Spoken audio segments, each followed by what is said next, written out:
बहुत ही प्यारा ही तकरीर है कि हर मर्द को औरत की ख्वाहिश क्यों होती है। सलमान शादी अजहरी करना ये इंसान की फितरत है।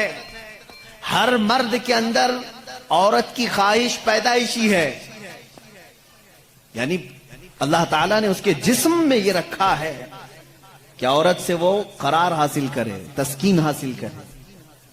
मर्दों को अल्लाह ने ये खुसूसियत दी है, सिफत दी है, और औरतों के भी अंदर अल्लाह ने ये रखा है कि उनका मैलान या उनकी तवज्जो मर्दों की तरफ है, लेकिन उसको इस्लाम ने एक हलाल तरीके से बांधा है, वो निकाह के जरिए से। अब अगर किसी पर पाबंदी लगा दें, अगर मैं कह दूं कि मेरे जितने करीब के हैं, जितने मानने वाले हैं, इनमें से कोई भी औरत को टच नहीं करेगा जिंदगी भर, तो ये मैंने फितरत के खिलाफ बात की। ये फितरत के खिलाफ बात की। मैं बोल नहीं सकता कि तुम शादी ना करो, निकाह ना करो, और इस्लाम ने कभी भी ऐसी पाबंदी नहीं लगाई। ईसाइयों ने अपने ऊपर लाजिम कर लिया कि जो इनका मजहबी होगा, रिलीजियस होगा, वो औरतों को नहीं छुएगा। कितनी हैरत की बात है। मालूम है आपको, आज दुनिया में विमेन राइट्स की बात ईसाई करते हैं जो खुद निकाह नहीं करते।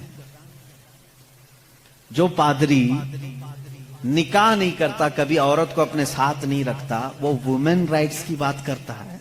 हैरत नहीं होती?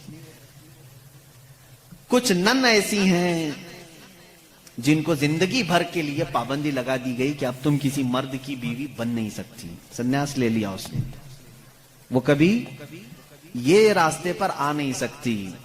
ये फितरत के खिलाफ है, और हमने इसके अंजाम देखे हैं, बल्कि अखबारों ने आप सबको बताया भी होगा। हकीकत है कि जब फितरत के खिलाफ कोई बात की जाती है तो वो चंद दिन तक तो चल सकता है, लेकिन फिर कहीं गायबाना तौर पर लावा फूट ही जाता है।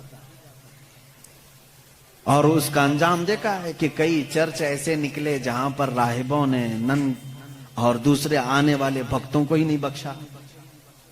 ये हालात हुए हैं।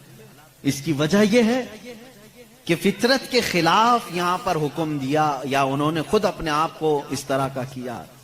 इसी तरह से बाज दूसरे मजाहिब में भी सन्यास लेने के जो तरीके बताए गए हैं, इस्लाम उसका कायल नहीं है। इस्लाम मुआशरती मजहब है, सबके साथ रह करके जीने वाला मजहब है। अगर दुनिया को तर्क करने का मतलब यह होता कि इंसानों में ना रहा जाए, तो कभी रसूल करीम सल्लल्लाहु अलैहि वसल्लम मदीने जैसे शहर में रहते ही नहीं, जंगल में जाकर के रहते हैं, किनारा कशी इख्तियार कर लेते हैं। लेकिन इस्लाम मुआशरती मजहब है, यानी लोगों के दरमियान रहने का मजहब है, दीन है। हम सन्यास नहीं लेते। एक सहाबी, 3 सहाबा हुजूर सल्लल्लाहु ताला अलैहि वसल्लम के हुजरे के बाहर खड़े होकर के ये बातें कर रहे थे। हुजूर सल्लल्लाहु अलैहि वसल्लम रात को इबादत के लिए खड़े होते तो आधी रात गुजर जाती थी। तो तीनों ने देख करके कहा, ये तो बख्शे हुए हैं, ये मासूम है, इनसे कोई खता नहीं हुई, उसके बाद इतनी इबादतें हैं इनकी, हम जैसों को तो क्या करना चाहिए, बड़ी इबादत करनी चाहिए। जब रसूल इतनी इबादत कर रहे हैं, तो उन तीनों सहाबा में से तीनों ने क्या किया जानते हैं? एक ने ये उस दिन वादा कर लिया, आज के बाद से मैं कभी किसी औरत के पास जाऊंगा ही नहीं, जिंदगी भर के लिए औरत के करीब नहीं जाऊंगा। दूसरे साहबी ने कहा, आज के बाद से मैं कभी रात को सोऊंगा ही नहीं, पूरी रात खड़ा रहूंगा। तीसरे साहबी ने कहा, आज के बाद से मैं कभी खाऊंगा ही नहीं, दिन में भी और रात में भी रोजा रखूंगा। रसूल करीम सल्लल्लाहु ताला अलैहि वसल्लम अंदर से सुन रहे थे, बाहर तशरीफ लाए, और मेरे आका सल्लल्लाहु ताला अलैहि वसल्लम ने पूछा, तुम में से कौन कौन है जो ये बातें कर रहा था?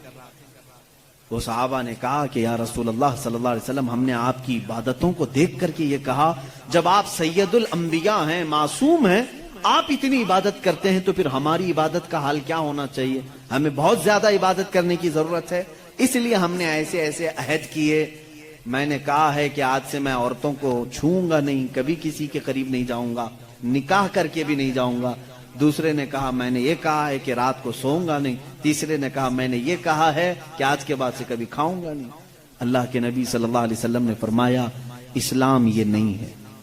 اسلام یہ نہیں ہے میری سنت پر اگر عمل کرنا چاہتے ہو تو میں اللہ کی عبادت کا بھی حق ادا کرتا ہوں اور عورتوں کا بھی حق ادا کرتا ہوں. میں نے اپنی رات کو تقسیم کر رکھا ہے, بیویوں کے لیے بھی حق ہے اور اللہ کی عبادت کا بھی حق ہے. اور دوسرے سے کہا تم نے کہا کہ رات کو کبھی سوؤں گا ہی نہیں, یہ بھی ہمارا طریقہ نہیں ہے. تم فطرت کے خلاف بات کر رہے ہو, بیمار ہو سکتے ہو, روزانہ رات پورے نہیں سو رہے.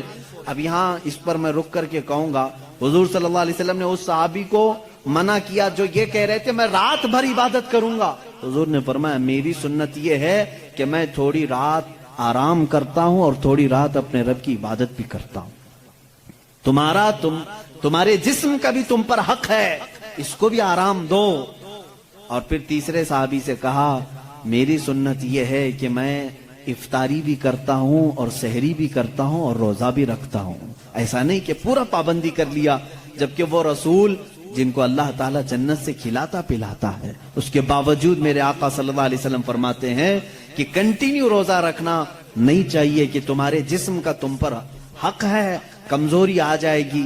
حضور نے منع فرمایا میں ایک دن روزہ رکھتا ہوں ایک دن نہیں رکھتا, یا میں افطار کرتا ہوں شام کے وقت اور دن میں روزہ رکھتا ہوں.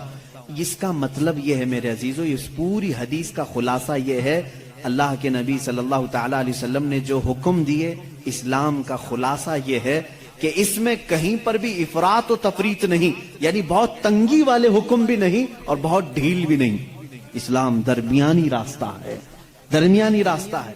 اب یہاں ان لوگوں کو سوچنا چاہیے, حضور نے جس صحابی کو رات بھر عبادت کرنے کے لیے منع کیا, یہاں رات بھر گیم کھیلنے والے لوگ موجود ہیں, پوری رات بھر عیاشی کرنے والے موجود ہیں. ان کو تو رات بھر کھڑے ہو کر کے عبادت کرنے کو میرے آقا نے منع کیا تھا.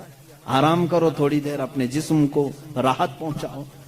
اس طرح سے اسلام کی یہ خصوصیات ہے کہ اسلام انسان کی فطرت کے عین مطابق ہے, اسلام کی فطرت کے مطابق ہے. اسی لیے قرآن کہتا ہے لا یکلف اللہ نفسا الا وسعہا.